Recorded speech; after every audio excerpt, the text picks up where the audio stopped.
Hello दोस्तों, नमस्कार। मैं अवधेश कुमार वर्मा नई वीडियो के साथ आपकी शो में पुनः उपस्थित हूं। दोस्तों, आज हम लोग बात करेंगे कि कॉन्ट्रैक्ट ऑफ गारंटी या प्रत्याभूत की संविदा क्या है। तो दोस्तों, प्रत्याभूत की संविदा जो है, ये संविदा अधिनियम 1872 के सेक्शन 126 में बताया गया है कि प्रत्याभूत की संविदा क्या है। तो दोस्तों, प्रत्याभूत की संविदा एक ऐसी संविदा होती है जिसमें कि 3 पक्षकार होते हैं, और यदि कोई प्रत्याभूत की संविदा के बाद अगर और कोई संविदा होती है तो उसमें केवल 2 पक्षकार होते हैं, लेकिन इसमें 3 पक्षकार होते हैं। और 3 पक्षकार क्यों होते हैं ये सब देखेंगे हम लोग। तो दोस्तों, इसको कहा जाता है कि गारंटी की संविदा। मान लिया जाए कि कोई व्यक्ति कुछ ले रहा है, किसी से कुछ ले रहा है, तो वो जो सामान ले रहा, पैसा ले रहा, तो वो उसको वापस करेगा या नहीं करेगा, उसी को गारंटी करने के लिए प्रत्याभूत की संविदा बनाया गया है।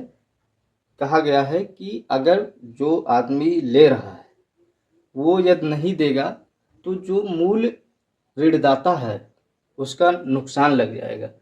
तो कह रहा है कि उस नुकसान को रोकने के लिए एक और व्यक्ति होना चाहिए जो इस चीज की गारंटी ले, सिक्योरिटी ले कि अगर वो पैसा नहीं देगा तो हम देंगे। तो वही होता है प्रत्याभूत की संविदा। तो देखिए दोस्तों, जो प्रत्याभूत की संविदा होती है, प्रत्याभूत की संविदा,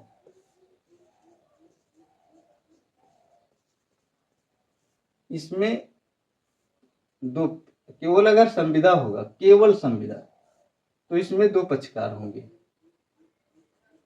2 पक्षकार होंगे। और कौन कौन होगा? वचनदाता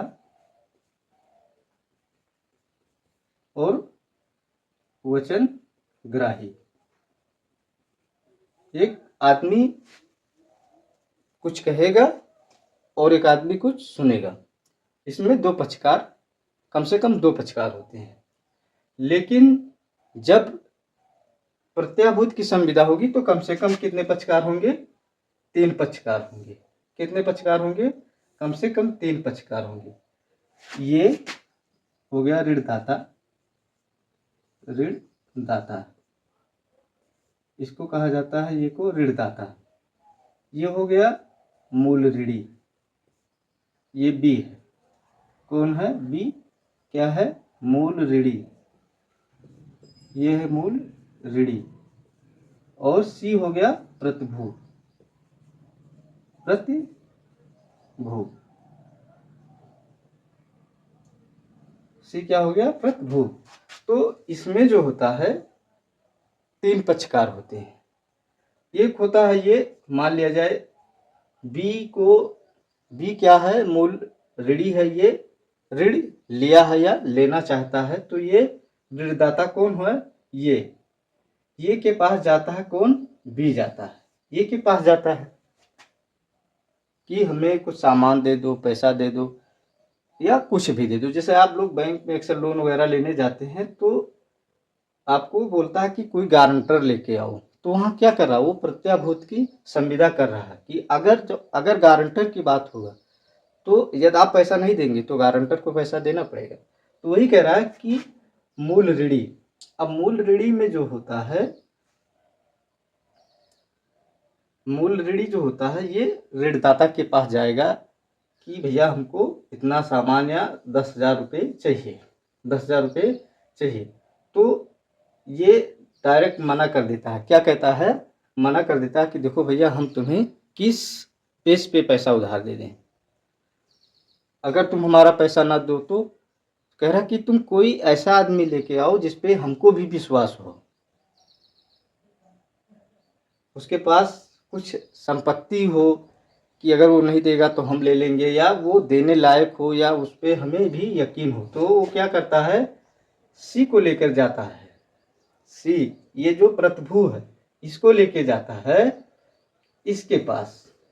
तो इनका और ऋणदाता का और प्रतिभू का समझौता होगा कि भैया देखो, पहले तो इनका होगा कि ये कह रहा कि नहीं हम तुम्हें तो ऋण दे देंगे, लेकिन तब ऋण देंगे। ये कह रहा है बी से कि हम देखो तुम्हें ऋण देंगे, लेकिन तब ऋण देंगे कि जब सी तुम्हारे इस ऋण की गारंटी लेगा कि भैया अगर बी नहीं पैसा देगा तो हम पूरा भुगतान कर देंगे, तब तो हम तुम्हें ऋण देंगे।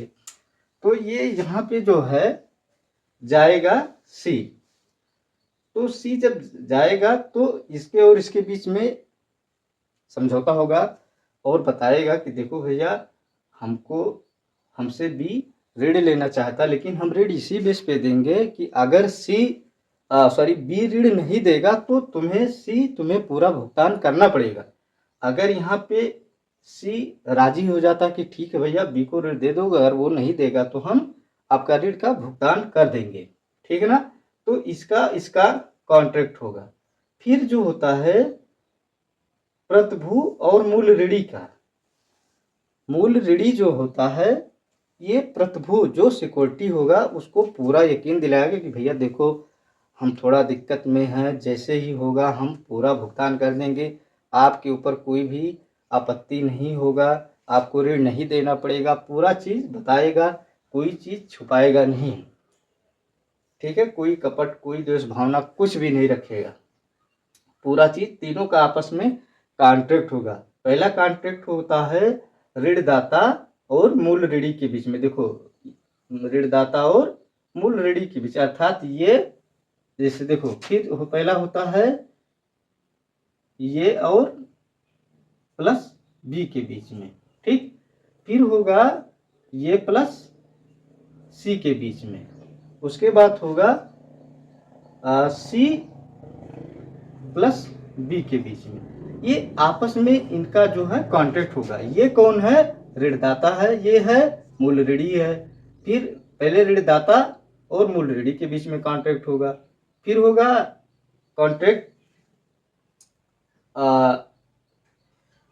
ऋणदाता और प्रतिभू के बीच में। फिर प्रतिभू और मूल ऋणी के बीच में कॉन्ट्रैक्ट होगा। जब ये कॉन्ट्रैक्ट आपस में हो जाएगा तो बी पैसा लेके भागता है या पैसे देने में देरी करता है, गड़बड़ी करता है, तो वो मूल ऋणी से पैसा प्रतिभू से पैसा वसूल लेगा। तो चलिए दोस्तों देखते हैं कि क्या बता रहा है कॉन्ट्रैक्ट ऑफ गारंटी।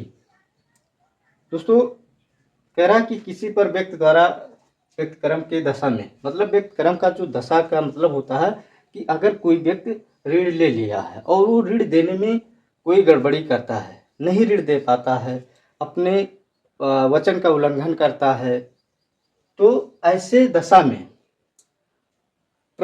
गारंटी की संविदा की जाती है कि अब उसके वचन का पालन या उसके दायित्व का निर्वहन कर सके।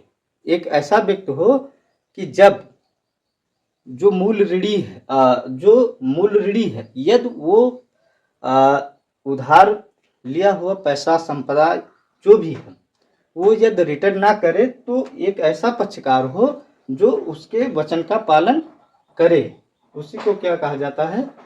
कॉन्ट्रैक्ट ऑफ गारंटी कहा जाता है। इसमें 3 पक्षकार होते हैं। पहला पक्षकार होता है ऋणदाता, मूल ऋणी और प्रतिभू। इसमें 3 पक्षकार होते हैं। उसके बाद इसमें 3 संविदाएं होती हैं। हमने देखा है इसमें 3 संविदाएं होती हैं। पहला संविदा होता है ऋणदाता और मूल ऋणी के बीच। देखो पहला संविदा होता है इसके और इसके बीच में। उसके बाद फिर दूसरा संविदा होता है ऋणदाता और प्रतिभू के बीच में। फिर तीसरा संविदा होता है मूल ऋणी और प्रतिभू के बीच में। इसमें 3 संविदाएं होती हैं। उसके बाद है इसमें 3 संविदाएं लेनदार तथा ऋणदाता। जो लेनदार मतलब जो ये ऋणदाता है इसको हम लेनदार कहते हैं। क्यों कहा जाता है कि यदि इसने ऋण दे दिया तो अब ये लेने का हकदार है, तो उसी को लेनदार कहा गया। लेनदार तथा मूल ऋणी के मध्य होगा, लेनदार तथा प्रतिभू के मध्य होगा। उसके बाद मूल ऋणी तथा प्रतिभू के मध्य होगा। उसके बाद कह रहा कि मूल ऋण, कह रहा कि मूल ऋण क्या होता है? तो मूल ऋण होता है कि प्रतिभूत की संविदा का उद्देश्य ऋण को संरक्षित करना और उसके परिवर्तन होने में प्रतिभू की संविदा का दायित्व को पूरा करने का काम होता है। कि मतलब कह रहा है कि जो मूल ऋण होता है, इसको कहा गया है कॉन्ट्रैक्ट ऑफ गारंटी के अंतर्गत जो मूल ऋण है उसको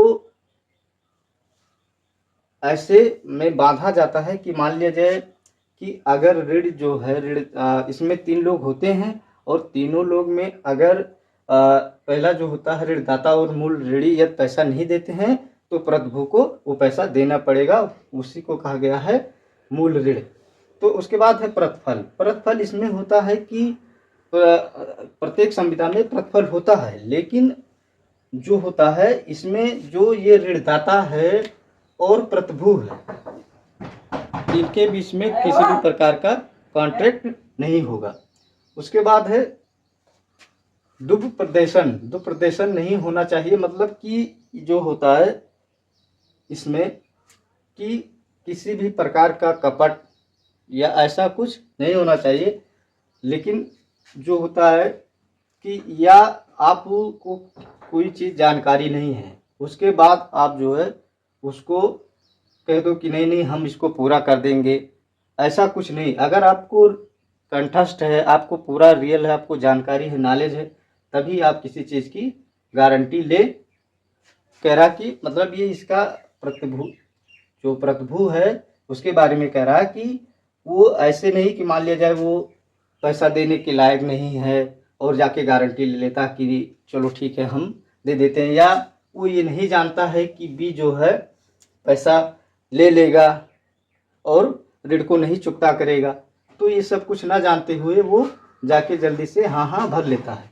उसके बाद है प्रत्याभूत लिखित होना आवश्यक नहीं है। मतलब कह रहा कि प्रत्याभूत लिखित होना आवश्यक नहीं है। क्यों आवश्यक नहीं होता है? क्योंकि प्रत्याभूति जो होता है, मान लीजिए कि आप एक दुकानदार के पास जाते हैं, बोल देता है कि भाई देखो फला को ये सामान दे दो, तो वो क्या करता है उसको सामान दे देता, लिखित नहीं लेता। लेकिन यदि वो लिखित नहीं लेता है तो कहीं पे कोर्ट वगैरह में चैलेंज नहीं कर सकता है।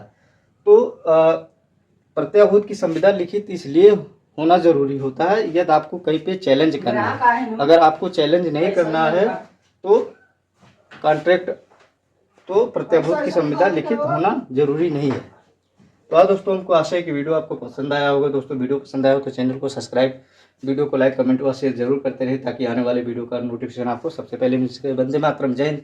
फिर मिलेंगे किसी नए वीडियो में, तब तक अपना ख्याल रखिएगा।